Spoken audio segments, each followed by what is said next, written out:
नमस्कार, मैं हूं शीनम शर्मा। आने वाला है 70 साल का सबसे ताकतवर अल नीनो। भारत के मौसम पर क्या पड़ेगा इसका असर, आपके इलाके में क्या पड़ेगा इसका असर, पूरी जानकारी इस वीडियो में मैं आपको दूंगी।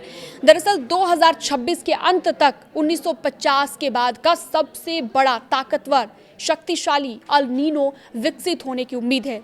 69% चांसेस है इसके। पूरी जानकारी के लिए इस वीडियो को अंत तक जरूर देखना। देखिए, भारत के मॉनसून, बारिश, तापमान और मौसम पर इसका काफी असर पड़ सकता है। आईएमडी ने इसको लेकर क्या कहा है, भारतीय मौसम विभाग इसको लेकर क्या कहता है, वो समझ लीजिए। प्रशांत महासागर में एक संभावित ऐतिहासिक अल नीनो डेवलप हो रहा है। अमेरिका की national oceanic and atmospheric administration की तरफ से ये जानकारी दी गई है कि 69% ये संभावना है कि 1950 के बाद का ये सबसे ज़्यादा स्ट्रॉन्ग, सबसे ताकतवर, सबसे शक्तिशाली अल नीनो साबित होगा। NOAA के मुताबिक ये भी पता चला है कि मौसमी घटना साल के अंदर तक और ज़्यादा मजबूत होगी और नॉर्थर्न हेमिस्फीयर की सर्दियों के दौरान अपने चरम पर ये पहुंचेगी। हालांकि भारत पर इसका सबसे बड़ा असर इस साल के एंड में और इस साल के दक्षिण पश्चिम मॉनसून के लगभग समाप्त होने के बाद आपको देखने को मिल सकता है।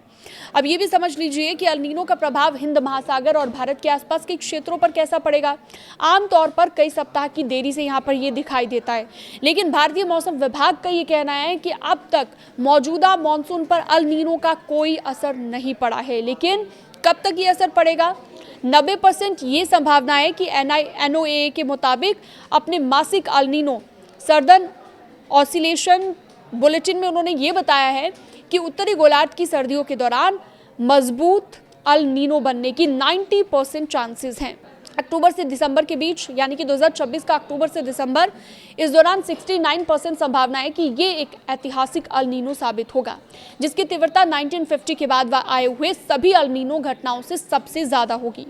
दुनिया भर के मौसम के पैटर्न को ये प्रभावित कर सकता है और इसके कई कारण हैं। कई क्षेत्रों में आपको सूखा देखने को मिल सकता है, भीषण गर्मी देखने को मिल सकती है और सामान्य से कम बारिश होने की भी आशंका इससे बढ़ जाती है। इसके अलावा भारत में अल नीनो का क्या असर होगा, आप जल्दी से वो समझ लीजिए।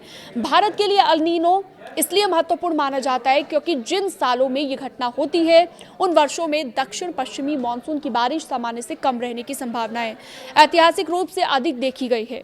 ऐसे में अल नीनो और भारतीय मानसून के बीच सीधा 1-to-1 संबंध नहीं है, लेकिन भारतीय मानसून और अन्य कई महासागरीय और वायुमंडलीय कारकों से भी ये इफेक्ट होता है। तो इस साल का मानसून पहले से ही सामान्य से कम बारिश दर्ज कर चुका है। 1 जून से 13 अगस्त के बीच 491.9 मिलीमीटर बारिश हुई है, जो कि सामान्य से 12% कम मानी जाती है। तो ऐसे में अल नीनो अब कब तक घोषित किया जा सकता है, ये भी जान लीजिए। इसके प्रभाव को कुछ हद तक हिंद महासागर संतुलित कर सकता है।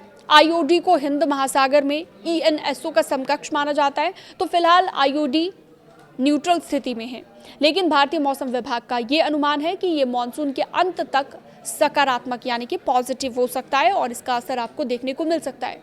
आपको ये खबर कैसी लगी, हमें कमेंट सेक्शन में ज़रूर बताइएगा। इस वीडियो को ज़्यादा से ज़्यादा लोगों के साथ शेयर ज़रूर करना ताकि सबकी हेल्प हो।